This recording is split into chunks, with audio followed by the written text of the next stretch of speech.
ആദ്യത്തെ കോട്ടയാണത്. അടിപൊളി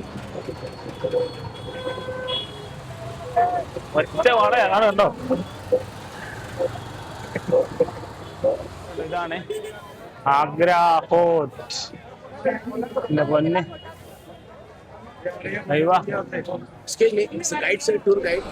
നോക്കി, അടിപൊളി കൺസ്ട്രക്ഷനാണ് ചെയ്തു വെച്ചേക്കുന്നത്. 16ാം നൂറ്റാണ്ടിലൊക്കെ തിരയൊക്കെ ചെയ്യുക എന്ന് പറഞ്ഞു കഴിഞ്ഞാൽ നമിച്ചു. എൻ്റെ പൊന്നെ മനോഹരമായിട്ടാണ് ചെയ്തേക്കുന്നത്.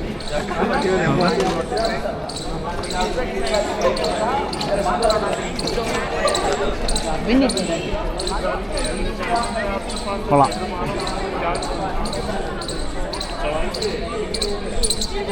സൂപ്പർ. ഇതുണ്ടോ, ഇതുവഴിയാണ് എൻട്രി.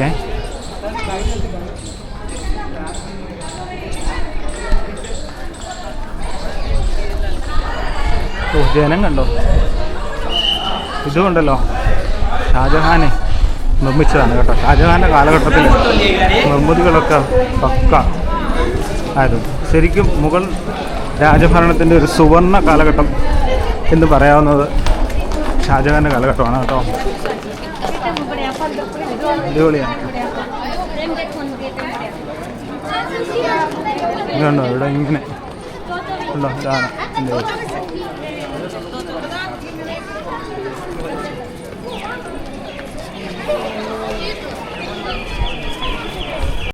മനോഹരമായിട്ടുള്ള ഒരു വ്യൂ ആണ് കാണാവുന്നത് കേട്ടോ. വളരെ മനോഹരം. പുൽത്തകിടിയൊക്കെ നന്നായി പരിപാലിച്ചിട്ടുണ്ട്. ആഗ്ര കോട്ടയുടെ കുറച്ച് ചരിത്രം നമുക്കൊന്ന് പരിശോധിക്കാം. ആഗ്ര നഗരത്തിലെ ഒരു ചരിത്ര മുഗൾ കോട്ടയാണ് ആഗ്ര കോട്ട. കില ആഗ്ര, ആഗ്രയുടെ ചെങ്കോട്ട എന്നും ഇതറിയപ്പെടുന്നു. 1530 മുഗൾ ചക്രവർത്തിയായ ഹുമയൂണിനെ ഈ കോട്ടയിൽ കിരീടധാരണം ചെയ്തു. പിന്നീട് 1565 മുഗൾ ചക്രവർത്തിയായ അക്ബർ ഇത് പുതുക്കിപ്പണിതു. ഇന്നത്തെ ഘടന 1573 പൂർത്തിയായി. 1638 തലസ്ഥാനം ആഗ്രയിൽ നിന്ന് ഡൽഹിയിലേക്ക് മാറ്റുന്നതുവരെ ഇത് മുഗൾ രാജവംശത്തിൻ്റെ ഭരണാധികാരികളുടെ പ്രധാന വസതിയായിരുന്നു. ലാൽ കില അല്ലെങ്കിൽ കില-ഇ അക്ബറി എന്നും ഇത് അറിയപ്പെട്ടിരുന്നു. ബ്രിട്ടീഷുകാർ പിടിച്ചെടുക്കുന്നതിന് മുമ്പ് ഇത് കൈവശപ്പെടുത്തിയ അവസാന ഇന്ത്യൻ ഭരണാധികാരികൾ മറാത്തകളായിരുന്നു. 1983 മുഗൾ ഭരണകാലത്തെ പ്രാധാന്യം കാരണം ആഗ്ര കോട്ടയെ യുനെസ്കോയുടെ ലോക പൈതൃക സ്ഥല പട്ടികയിൽപ്പെടുത്തി. അതിൻ്റെ കൂടുതൽ പ്രശസ്തമായ സഹോദര സ്മാരകമായ താജ്മഹലിന് ഏകദേശം 2.5 കിലോമീറ്റർ വടക്ക് പടിഞ്ഞാറായിട്ടാണ് ഇത് സ്ഥിതി ചെയ്യുന്നത്. കോട്ടയെ ഒരു മതിലുള്ള നഗരം എന്ന് കൂടുതൽ കൃത്യമായി വിശേഷിപ്പിക്കാം. പിന്നീട് ഷാജഹാൻ ചക്രവർത്തി ഇത് പുതുക്കിപ്പണിഞ്ഞു. ആഗ്രയുടെ മറ്റു ഭാഗങ്ങളെപ്പോലെ ഗസ്നി മുഹമ്മൂദിൻ്റെ ആക്രമണത്തിന് മുമ്പുള്ള ആഗ്ര കോട്ടയുടെ ചരിത്രം വ്യക്തമല്ല. എന്നിരുന്നാലും 15ാം നൂറ്റാണ്ടിൽ ചൗഹാൻ രജപുത്രർ ഇത് കൈവശപ്പെടുത്തി. താമസിയാതെ സിക്കന്ദർ ഖാൻ ലോധി തൻ്റെ തലസ്ഥാനം ഡൽഹിയിൽ നിന്ന് മാറ്റി ആഗ്രയിലെ നിലവിലുള്ള കോട്ടയിൽ കുറച്ച് കെട്ടിടങ്ങൾ നിർമ്മിച്ചപ്പോൾ ആഗ്ര തലസ്ഥാനമായി മാറി. ഒന്നാം പാനിപ്പത്ത് യുദ്ധത്തിന് ശേഷം 1526 മുഗളന്മാർ കോട്ട പിടിച്ചടക്കി. അതിൽ നിന്ന് അവർ ഭരണം ആരംഭിച്ചു. 1530 ഹുമയൂൺ അതിൽ ചക്രവർത്തിയായി അവരോധിക്കപ്പെട്ടു. അക്ബറിൻ്റെ ഭരണകാലത്ത്, അതായത് 1556 കോട്ടയ്ക്ക് ഇന്നത്തെ രൂപം ലഭിച്ചു. പിന്നീട് 13 വർഷക്കാലം ഈ കോട്ട ഭരത്പൂരിലെ ജാട്ടുകളുടെ ഭരണത്തിലായിരുന്നു.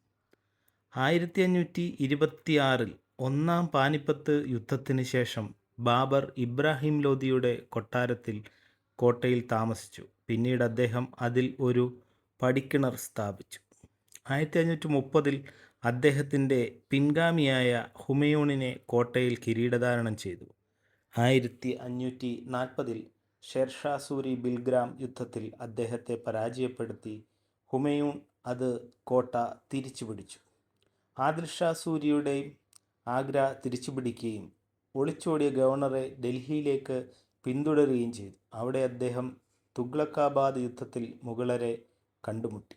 അതിൻ്റെ കേന്ദ്ര സ്ഥാനത്തിൻ്റെ പ്രാധാന്യം മനസ്സിലാക്കിയ അക്ബർ അതിനെ തലസ്ഥാനമാക്കി 1558 ആഗ്രയിൽ എത്തി. അദ്ദേഹത്തിൻ്റെ ചരിത്രകാരനായ അബുൽ ഫസൽ ഇത് എഴുതിയിട്ടുണ്ട്. തകർന്ന നിലയിലായിരുന്നു ആ സമയത്ത് ഈ കോട്ട. രാജസ്ഥാനിലെ ധൗൾപൂർ ജില്ലയിൽ ബറോളിയിൽ നിന്നുള്ള ചുവന്ന മണൽക്കൽ ഉപയോഗിച്ച് അക്ബർ ഇത് പുനർനിർമ്മിച്ചു. വാസ്തുശില്പികൾ അകത്തേക്കാമ്പിൽ ഇഷ്ടികൾ ഉപയോഗിച്ച് ബാഹ്യപ്രതലത്തിൽ മണൽക്കൽ ഉപയോഗിച്ച് ഇത് നിർമ്മിച്ചു. ഏകദേശം 4000 നിർമ്മാതാക്കൾ 8 വർഷത്തോളം ദിവസവും അതിൽ ജോലി ചെയ്തു. 1573 ഇത് പൂർത്തിയായി. അക്ബറുടെ ചെറുമകനായ ഷാജഹാൻ്റെ ഭരണകാലത്താണ് ആ സ്ഥലം ഇന്നത്തെ അവസ്ഥയിലേക്ക് വന്നത്. ഷാജഹാൻ തൻ്റെ ഭാര്യ മുംതാസ് മഹലിൻ്റെ ഓർമ്മയ്ക്കായി താജ്മഹൽ നിർമ്മിച്ചു. മുത്തച്ഛനിൽ നിന്ന് വ്യത്യസ്തമായി ഷാജഹാൻ വെളുത്ത മാർബിൾ കൊണ്ടാണ് കെട്ടിടങ്ങൾ നിർമ്മിച്ചിരുന്നത്. ഷാജഹാൻ പെട്ടെന്ന് രോഗബാധിതനായപ്പോൾ അദ്ദേഹത്തിൻ്റെ മക്കൾക്കിടയിൽ രക്തരൂഷിതമായ പിന്തുടർച്ചാവകാശ യുദ്ധം പുറപ്പെടുവിച്ചു. അവിടെ ഔറംഗസീബ് വിജയിച്ചു. ഔറംഗസീബ് തൻ്റെ പിതാവിനെ ആഗ്ര കോട്ടയിൽ വീട്ടുതടങ്കലിൽ പാർപ്പിച്ചു. ആഗ്ര കോട്ടയിൽ വീട്ടുതടങ്കലിൽ പാർപ്പിച്ച ഷാജഹാന് തൻ്റെ മകനോട് പറഞ്ഞത് എനിക്കെന്നും എൻ്റെ പ്രിയപത്നിയായ മുംതാസിനെ കാണണം എന്നാണ്. അപ്പോൾ ഈ ആഗ്ര കോട്ടയുടെ മുകൾ ഭാഗത്ത് നിന്ന് എവിടെ നിന്ന് നോക്കിയാലും താജ്മഹൽ നമുക്ക് കാണാൻ സാധിക്കും.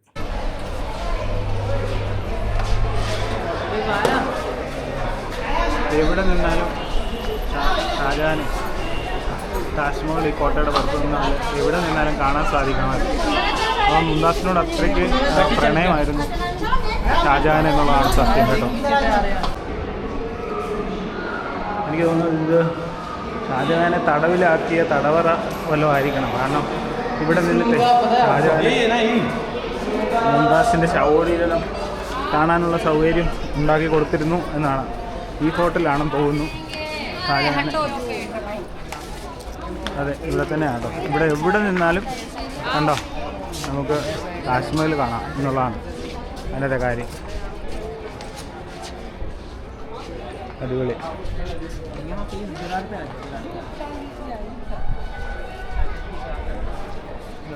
കോട്ടയുടെ മറ്റൊരു ഭാഗമാണ്.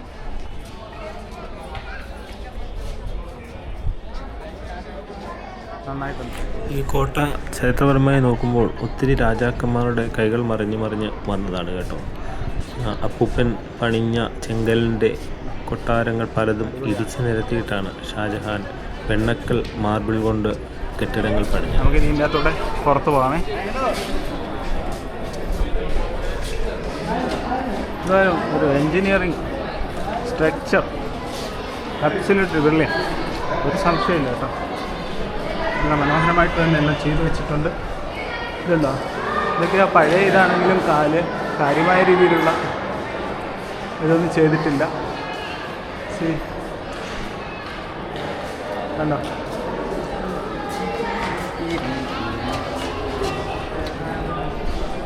നൈവ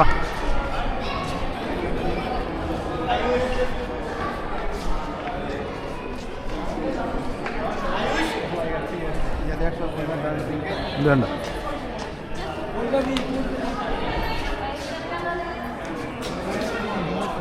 താജ്മഹൽ കാണുമ്പോൾ ഇതും കൂടെ വന്നൊന്ന് കണ്ട് പോകുന്നത് ഏറ്റവും നല്ലതാണ് കേട്ടോ.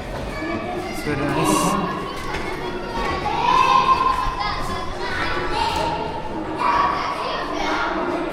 എന്താ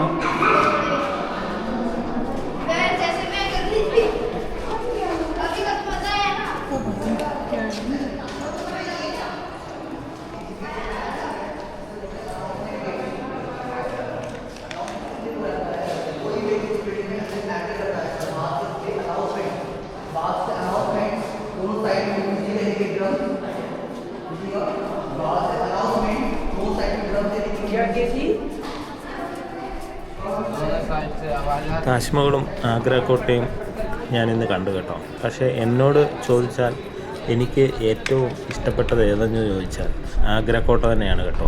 അതിൻ്റെ നിർമ്മാണത്തിലെ പ്രത്യേകതകളും അതിൻ്റെ ഒരു ഗാംഭീര്യവും ഒക്കെ കൊണ്ട് എനിക്കിഷ്ടപ്പെട്ടത് ആഗ്ര കോട്ടയാണ്. താജ്മഹൽ നമ്മൾക്ക് അതിൻ്റെ കൺസെപ്റ്റ് കൊണ്ട് ആണ് ഏറ്റവും കൂടുതൽ ഇഷ്ടം. ഇവിടെ നിന്നുള്ള ഒരു വ്യൂ ഉണ്ടോ, എന്താ രസം അല്ലേ, അടിപൊളിയായിട്ട് ചെയ്തിട്ടുണ്ട്. ഇൻഡോ മുഗൾ ടെക്നോളജിയുടെ ഒരു കോമ്പിനേഷനാണ് ഷാജഹാൻ്റെ എല്ലാ വർക്കുകളും. സൂപ്പർ. ഞാൻ പിന്നെയും കയറി അങ്ങ് പോയി കേട്ടോ. അതുവഴി നമ്മളിങ്ങനെ നടന്നു വന്ന് ഇവിടെ നടന്നാണ്ട് ഇവിടെ നിന്ന് ഇങ്ങോട്ട് കയറി വന്ന ആ വഴി കൂടെ തന്നെ നമ്മൾ താഴോട്ട് പോകണേ. ഇതുണ്ടോ, ഇവിടെ ഇഷ്ടം പോലെ ഫോറിനേഴ്സ് വരുന്നുണ്ടേ. ഉണ്ട്, ഇതുവഴി നമ്മൾ പോകണം. ഇവിടെ ഗൈഡിങ് കിട്ടും കേട്ടോ. ഗൈഡൊക്കെ ഉണ്ടെങ്കിൽ അത്യാവശ്യം കാര്യങ്ങളൊക്കെ പറഞ്ഞു തരും. കുറച്ച് ഫാക്ടേഴ്സും ബാക്കിയൊക്കെ കയ്യിൽ നിന്നൊക്കെ ഇട്ട്, അങ്ങനെയാണല്ലോ ചരിത്രമൊക്കെ പറയുമ്പോൾ എപ്പോഴും എല്ലാവരും അങ്ങനെയൊക്കെ തന്നെയാണ്. നമ്മൾ കുറച്ച് കാര്യങ്ങളൊക്കെ പറയും, ബാക്കിയൊക്കെ കയ്യിൽ നിന്നൊക്കെ ഇട്ട് പറയും. അങ്ങനെയൊക്കെയാണ് ചരിത്രം എന്ന് പറയുന്നത്, ഹിസ്റ്ററി എന്നല്ലേ പറയും. അപ്പോൾ ഗൈസ് എന്തായാലും അടിപൊളിയാണ്. പിന്നെ ശ്രദ്ധിക്കേണ്ട 1-2 കാര്യം, സെൽഫി സ്റ്റിക്ക് ഒന്നും പറ്റത്തില്ല, മൈക്ക്, ഹെഡ്ഫോണ് ഇതൊന്നും ഇവിടെ അനുവദിക്കത്തില്ല. സിഗരറ്റ്, ലൈറ്റർ ഒന്നും കൊണ്ടുവരരുത്, അതെല്ലാം അവിടെ പിടിക്കും. അപ്പോൾ പുറത്തൊരു ലോക്കർ സൗകര്യം ഉണ്ട്, പക്ഷെ അവിടെ കുറച്ചൊരു ഇത് കഴിയുമ്പോഴത്തെ അവർ പിന്നെ സാധനം എടുക്കത്തില്ല. അങ്ങനെ ഒരു പ്രശ്നമുണ്ട്. അപ്പോൾ അതുകൊണ്ട് വണ്ടിയിലൊക്കെ വരുന്നവരാണെങ്കിൽ വണ്ടിയിൽ തന്നെ ഒക്കെ വെച്ചിട്ട് വരുന്നതായിരിക്കും നല്ലത്. ഇല്ലെങ്കിൽ ഇവിടെ പണിയാവും, കയറാൻ പറ്റത്തില്ല എന്നുള്ളതാണ്. ഓക്കെ ഗൈസ്, അപ്പോൾ ഇനിയും നേരെ ആഗ്ര കാണ്ട റെയിൽവേ സ്റ്റേഷനിലേക്ക് പോവുകയാണേ. അപ്പോൾ ഇവിടുന്ന് നേരെ ന്യൂഡൽഹിയാണ്. അപ്പോൾ നാളെ ന്യൂഡൽഹിയിലെത്തും ഇന്ന് രാത്രി. അതിനുശേഷം ന്യൂഡൽഹിയിലെ വിശേഷങ്ങളുമായിട്ട് അടുത്ത വീഡിയോയിൽ കാണാം.